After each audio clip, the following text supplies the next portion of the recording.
உலகின் கார் தலைநகரமா இருக்கக்கூடிய அமெரிக்காவுல ஒரு குறிப்பிட்ட ஒரு நகரத்துல ஒரே ஒரு கார் கூட பயன்படுத்தாம இப்ப வரைக்கும் இருக்காங்க. அதாவது கார் கண்டுபிடிக்கப்பட்ட அந்த தருணத்திலிருந்து இப்ப வரைக்கும் அந்த ஒரு நகரத்துல காரே இல்ல.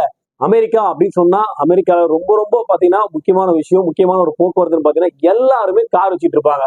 எல்லாருக்கிட்டையுமே கார் இருக்கக்கூடிய அந்த அமெரிக்காவுல ஒரு நகரத்துல ஒரே ஒரு கார் இல்லைங்க.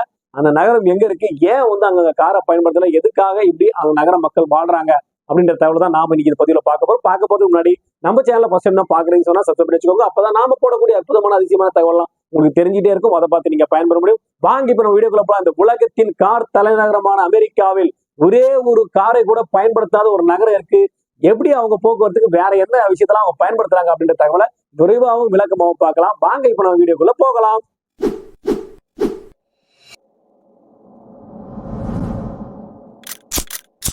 நாம வாழக்கூடிய இந்த உலகத்துல வந்து பாத்தீங்கன்னா கிட்டத்தட்ட 195க்கும் மேற்பட்ட நாடுகள் இருக்கு. இருக்கக்கூடிய நாடுகள்லயே வந்து பாத்தீங்கன்னா கார்களின் தலைநகரம், அதாவது ஒரு கார்களோட தலைநகரம் அப்படின்னு சொல்லக்கூடிய பேர் வாங்குற அளவுக்கு அமெரிக்கா வந்து பாத்தீங்கன்னா அந்த அளவுக்கு கார்கள் பயன்படுத்தக்கூடியவர்கள் அதிகம். ஏன்னா தனிப்பட்ட ஒவ்வொருவருக்கும் ஒவ்வொரு கார், அதுலயும் ஏகப்பட்ட மாடல்ஸ், ஏகப்பட்ட விஷயம் வந்து பாத்தீங்கன்னா கார் ஸ்பெசிலிட்டி ரொம்ப ரொம்ப அதிகம்.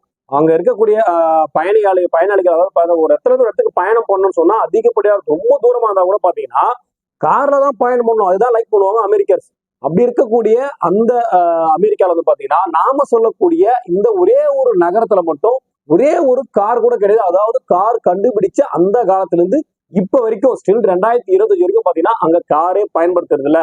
சோ காரே பயன்படுத்தாத இந்த நகரம் எங்க இருக்குன்னு முதல்ல பார்க்கலாம். மோட்டார் நகரம் டெட்ராய்ட் அமைந்துள்ள மெக்சிகன் மாகாணம் உலகின் கார் தலைநகரம் என்று அழைக்கப்படக்கூடிய இந்த மாகாணத்துக்கு பக்கத்துல வடக்கே வந்து பாத்தீங்கன்னா ஹூரான் அப்படின்னு சொல்லக்கூடிய ஒரு ஏரி இருக்குங்க. இந்த ஏரிக்கு நடுவுல தான் இந்த கண் கவரக்கூடிய ரொம்ப வித்தியாசமாகவும் ரொம்ப அழகாகவும் ரொம்ப செழிப்பாகவும் இருக்கக்கூடிய நாம சொல்லக்கூடிய இந்த தீவு இருக்கு. இந்த தீவு வந்து பாத்தீங்கன்னா கார் கண்டுபிடிக்கப்பட்ட அந்த காலத்துல இருந்து இப்ப வரைக்கும் அங்க வந்து பாத்தீங்கன்னா ஒரே ஒரு காரை கூட பயன்படுத்தல. மேக்கினாக் அப்படின்னு சொல்லக்கூடிய இந்த தீவு தான். இங்க வந்து பாத்தீங்கன்னா மேக்கினாக் அப்படின்னு சொல்லக்கூடிய இந்த தீவு சுற்றுலா பயணிகளே அதிகப்படியா கவரக்கூடிய விதத்துல இருக்கு. இங்க மொத்தமா எவ்வளவு பேர் வசிக்கிறாங்கன்னு பாத்தீங்கன்னா 600 பேர் வசிக்கிறாங்க. இந்த 600 பேருக்கு நிகரா அங்க 600 குதிரைகள். சோ இங்க போக்குவரத்துக்கு முக்கியமான பிரதானமான ஒரு விஷயமா பயன்படுத்தக்கூடிய விஷயம் என்னன்னு பாத்தீங்கன்னா குதிரையை தான் அதிகப்படியா பயன்படுத்துறாங்க. எல்லா காலகட்டத்திலும், அதாவது பாத்தீங்கன்னா அமெரிக்கா வந்து ஒவ்வொரு டைம்ல ஒவ்வொரு சூழ்நிலை வந்து தட்பவெப்ப நிலை மாறும். மாறக்கூடிய எல்லா காலகட்டத்திலும் அவங்க பயன்படுத்தக்கூடிய ஒரே ஒரு வாகனம் பாத்தீங்கன்னா அது குதிரை வண்டிகளை தான் அதிகப்படியா பயன்படுத்துறாங்க. இதுக்காகவே உலகில் இருக்கக்கூடிய பல நாடுகள்ல இருந்து மக்கள் வந்து பாத்தீங்கன்னா அதிகப்படியான சுற்றுலா பயணிகளை கவரக்கூடிய விதத்துல நாம சொல்லக்கூடிய இந்த மேக்கினாக் அப்படின்னு சொல்லக்கூடிய இந்த தீவு வந்து பாத்தீங்கன்னா சிறப்பான விஷயமா பார்க்கப்படுது. உலகின் கார் தலைநகரம் இருக்கக்கூடிய அந்த அமெரிக்காவில காரே இல்லாத ஒரு நகரம் இருக்கு. இன்னைக்கு வரைக்கும் இப்படிதான் செயல்பட்டுக்கிட்டு இருக்குங்க.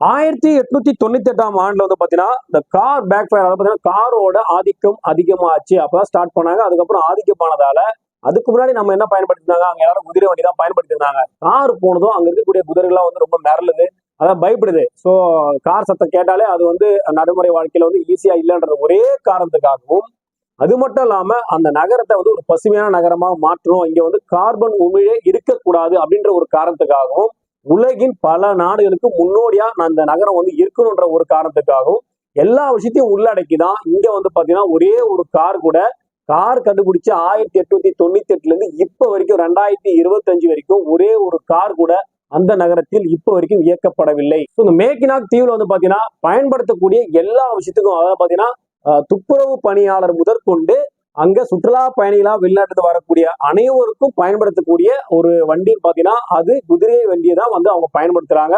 குப்பை அகற்றுவாங்க, அவங்க குதிரை வண்டி தான் பயன்படுத்தி அகற்றுவாங்க. வெளிநாட்டு சுற்றுலா பயணியா நீங்க காஸ்ட்லியா போனாலும் நீங்களும் அங்க சுத்தி பார்க்கணும் போன வரணும்னா குதிரையை தான் பயன்படுத்த முடியும். குதிரையை தவிர்த்து வேற எந்த ஒரு விஷயத்தையும் அங்க பயன்படுத்த முடியாது. மிகவும் அழகான, மிகவும் ரம்மியமான இந்த தீவுல ஒரே ஒரு கார் கூட இல்லாத ஒரு பெரிய உலக அதிசயமாகவும் பார்க்கப்படுகின்றது. நாம சொல்ல இந்த மேக்கினாக் தீவுல வந்து பாத்தீங்கன்னா கிட்டத்தட்ட 70 மைல் தூரம் வந்து பாத்தீங்கன்னா நம்ம டிராவல் பண்ண முடியும் அப்படின்னு சொல்றாங்க. 70 மைல் தூரத்துக்கும் பாத்தீங்கன்னா அதிகப்படியா பயன்படுத்தக்கூடிய விஷயம் பாத்தீங்கன்னா குதிரை வண்டிகள். இதுக்கு அடுத்தபடியாக அப்படின்னு பாத்தீங்கன்னா சைக்கிள் வந்து அதிகப்படியா பயன்படுத்துறாங்க. சோ கார்பன் உமிழ் அங்க 0% இது தெல்ல தெளிவா தெரியுது. 2 விஷயம் தான், ஒண்ணு நடக்கணும், இல்ல சைக்கிள் பயன்படுத்தணும், இல்லையா குதிரை வண்டி. இது எல்லாத்தையுமே தான் அங்க இருக்கக்கூடிய மக்கள் பயன்படுத்துறாங்க. முக்கியமான விஷயம் பார்க்கப்படுது. இது மட்டும் இல்லாம அங்க உள்ளூர்ல இருக்கக்கூடியவங்களுக்கு முக்கியமான வருமானம் சுற்றுலா பயணம் அதிகப்படியா வரதுனால பல வண்ண கைவினை பொருட்கள் வந்து அதிகப்படியா வந்து அவங்க தயாரிக்கிறதாகவும், இந்த கைவினை பொருட்களை வாங்குறதுக்காகவே சுற்றுலா பயணிகள் அதிகப்படியா இந்த மேக்கினாக் அப்படின்னு நம்ம சொல்லக்கூடிய இந்த தீவுக்கு அதிகப்படியா வர்றதாகவும் பார்க்கப்படுது. ஏன்னா இங்க கைவினை பொருட்கள் அந்த அளவுக்கு ரொம்ப விசேஷித்த வண்ணமா இருக்கும் அப்படின்னு விஷயமா பார்க்கப்படுது. இது மட்டும் இல்லாம இந்த மேக்கினாக் தீவு இன்னொரு சிறப்பான விஷயம் என்னன்னு கேட்டீங்கன்னா, ஆமைகளின் தலைநகரம் அப்படின்னு சொல்றாங்க. ஏன்னு கேட்டீங்கன்னா இது வந்து இந்த கடல் சந்திப்புல இருக்கிறதுனால இந்த ஏரி ஆமைகள் வந்து அதிகப்படியா வந்து இங்க முட்டையிடுறதாகவும் அதோட குஞ்சுகளை பொறிச்சு எடுத்துட்டு போறதாகவும் சொல்றாங்க. இதனால இந்த மேக்கினாக் இந்த விஷயத்தை பார்க்கறதுக்கும் அதிகப்படியா சுற்றுலா பயணிகள் வராங்க. பாதுகாக்கப்பட்ட பகுதியாகவும் இந்த மேக்கினாக் தீவு பராமரிக்கப்படுகிறது இப்ப வரைக்கும். இங்க இருக்கக்கூடிய மக்களுக்கு ஒரு பிரதான விஷயம் என்னன்னு பாத்தீங்கன்னா மீன் பிடித்தல் வந்து அதிகப்படியா இங்க இருக்கக்கூடிய மக்கள் வந்து அவங்களுடைய பொருளாதாரத்தை ஈட்டுறதா பார்க்கப்படுது. இது மட்டும் இல்லாம இங்க இருக்கக்கூடிய மக்கள் முக்கியமான வாழ்வாதாரம் நம்ம ஃபர்ஸ்டே பார்த்துட்டோம், கைவினை பொருட்கள். இதுல முக்கியமான விஷயம் கேட்டீங்கன்னா அவங்க செய்யக்கூடிய பல பொருட்கள் பார்த்தீங்கன்னா பல அருங்காட்சியங்கள் வந்து அங்க இருக்கிறதாகவும், அந்த அருங்காட்சியங்கள்ல அந்த பொருட்கள் வந்து காட்சிப்படுத்தி வைக்கிற அளவுக்கு அவங்களுடைய பொருட்கள் இருக்கோட தன்மையோட இருக்குது அப்படின்னு சொல்றாங்க. அதாவது அந்த காலத்துல இருந்து இப்ப வரைக்கும் அவங்க ரொம்ப பெஸ்டா வந்து அவங்களோட கைவினை பொருட்களை கையால செய்யக்கூடிய பொருட்கள், அதுதான் முக்கியமான விஷயம். எல்லாமே கையால செய்யப்பட்டது. பல அருங்காட்சியங்கள்ல அங்கிருந்து செய்யப்பட்ட பொருட்கள் காட்சிப்படுத்தப்பட்டிருக்கு அப்படின்ற விஷயமா பார்க்கப்படுது. இந்த அளவுக்கு இந்த மேக்கினாக் நாம் சொல்லக்கூடிய இந்த தீவு வந்து பாத்தீங்கன்னா காரே பயன்படுத்தாத ஒரு நகரமா பார்க்கப்படுது மட்டும் இல்லாம பல சிறப்பான விஷயங்களும் பல சுற்றுலா பயணிகளை கவர்ந்த விதத்துல இந்த மேக்கினாக் தீவு இருக்கு. நாம வாழக்கூடிய இந்த 195 நாடுகள் இருக்கக்கூடிய இந்த உலகத்துல காரே பயன்படுத்தாத ஒரு நகரம் இருக்குன்னு சொன்னா 100% காரே இல்லாத ஒரு நகரம் அப்படின்னு சொன்னா அமெரிக்காவில் இருக்கக்கூடிய மேக்கினாக் அப்படின்னு சொல்லக்கூடிய இந்த தீவு தான் இந்த சிறப்பை வந்து பெற்றிருக்குங்க. சோ கண்டிப்பா இந்த பதிவு மூலமா இந்த உலகத்துல காரே பயன்படுத்தாத ஒரு நகரம் இருக்கு, அதுவும் உலகத்தின் கார்களின் தலைநகரமா இருக்கக்கூடிய அமெரிக்காவில் இருக்கு அப்படின்ற தகவலை நீங்க தெரிஞ்சுட்டு நீங்க தெரிஞ்ச தகவல் உங்க ஃப்ரெண்ட்ஸ் ஃபேமிலி உங்க ஃப்ரெண்ட்ஸ் ஃபேமிலி தேவை நினைச்சா அவங்களுக்கு ஷேர் பண்ணுங்க. அதே போல ஃபர்ஸ்ட் நம்ம சேனல் பாருங்க, லைக் பட்டன் பிரஸ் பண்ணுங்க, சப்ஸ்கிரைப் பண்ணி வச்சுக்கோங்க. அப்பதான் நாம போடக்கூடிய அற்புதமான அதிசயமான தகவல் உங்களுக்கு தெரிஞ்சுட்டே இருக்கும். அதை பார்த்து நீங்க பயன்படுத்த மீண்டும் ஒரு நல்ல பதிவோடு நல்ல தகவலோடு உங்களுக்கு சந்திக்கிறேன். நன்றி, வணக்கம்.